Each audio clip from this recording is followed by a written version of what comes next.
So today I came home, not anymore at vacation.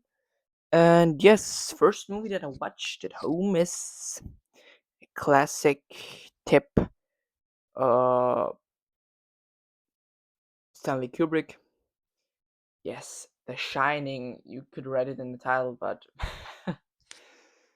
and I rewatched it.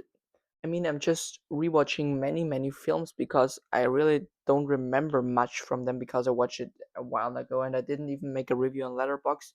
So I don't know how the movie actually felt because the reviews remind me always how I felt about the film and what was good, and so I can remind myself of the ratings. I also wanted to rewatch Inglourious Bastards, but yeah, I decided to watch The Shining, and I watched it with my mom actually. And yes, I think next movie. Okay, I'm now about to rewatch Casino Royale, James Bond, Daniel Craig, and yeah, but The Shining.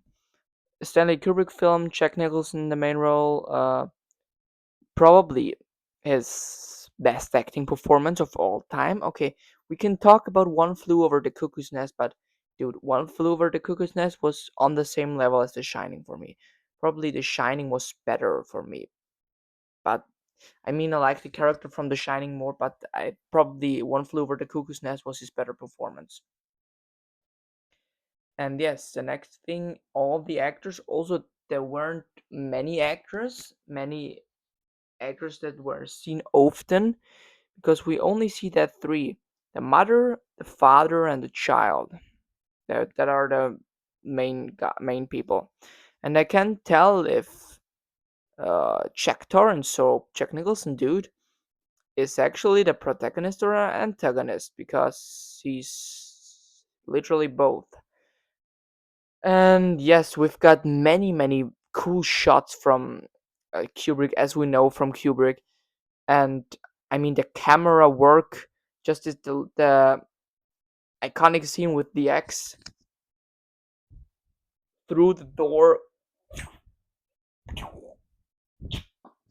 and then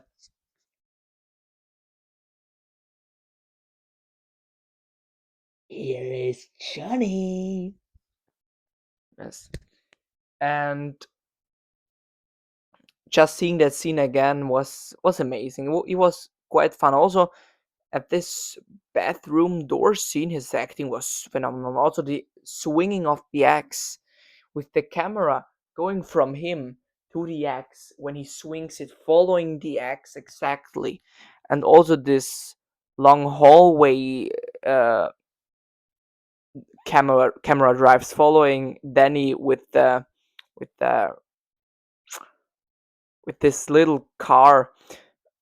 It's just amazing. Or also walking with Nicholson through the hallways with his ankle, with his broken ankle, or what else he hurt, and also the when they went out, and then he literally tricked Nicholson.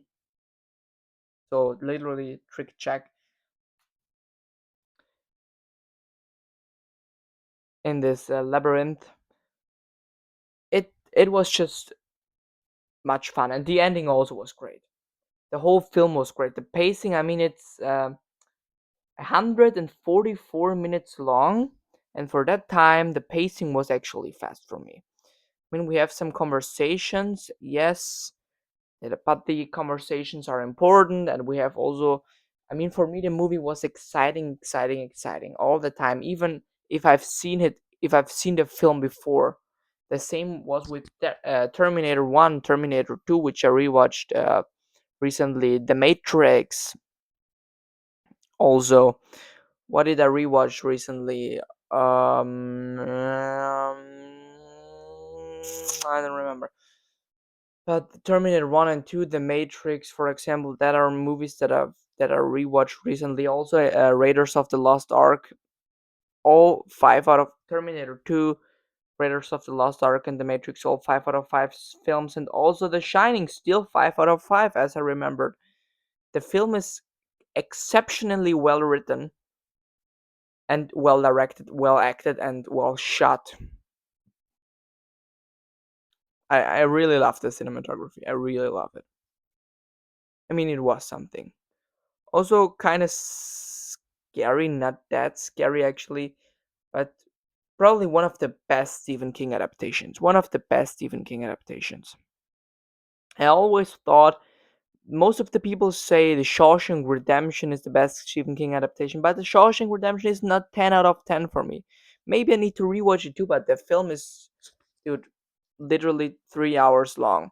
I don't want to rewatch it now in the next 5 months or so. I really want to rewatch also Seven because I also gave 9 out of 10, and I'm not sure if I had to give 10 out of 10 because I don't remember that much. Only this iconic scene. And the next thing, what I wanted to rewatch is Black Swan. Then I wanted to rewatch, as said, Inglourious Bastards, mm, Star Wars, the original trilogy, the Luke Skywalker trilogy with Mark Hamill, including Star Wars, The Empire Strikes Back, and The Return of the Jedi. Also, I need to rewatch the Ray films. Sadly, I need to rewatch them because I've rewatched episode one, The Phantom Menace, which was actually better than I expected it. Okay, no, it was actually worse than I remembered it to be. And just look at the CGI. What did George Lucas do there? And then episode two, I skipped because I knew how terrible it was. And then I've watched episode three, The Revenge of the Sith, in the cinema, so in theaters, to the 20th anniversary, actually.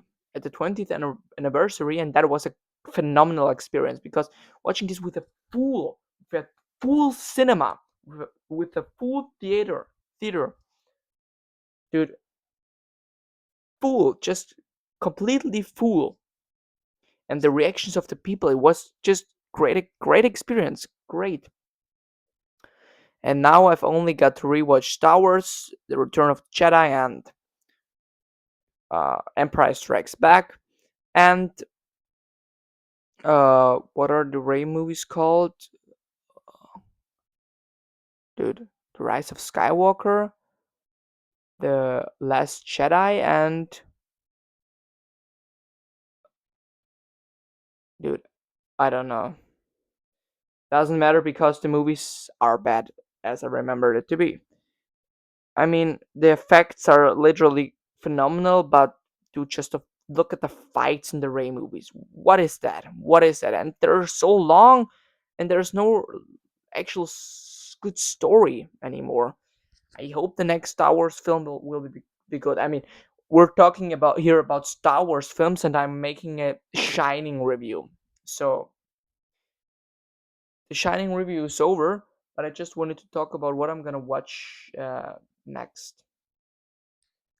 I don't know. I mean, I just watched yesterday Dexter Resurrection episode 9, which was exceptionally well directed and acted and all, dude. Literally one of the best Dexter episodes of all time, and it's also received the IMDb rating of 9.9. 9.9, better than The Getaway. So this is the best episode of whole Dexter, of the entire show, including the original show, according to IMDb. And this season is also the best season of the whole show, including the original show, according to IMDb. Because if you look about the average ratings, I mean, type in the calculator the shitty ratings, and you know how that works. And then you see, dude, we have like a 9.35 or so for this one season, and that is so far better than True Detective season 1. True Detective season 1. That means something, dude. But we're done with the review. Goodbye.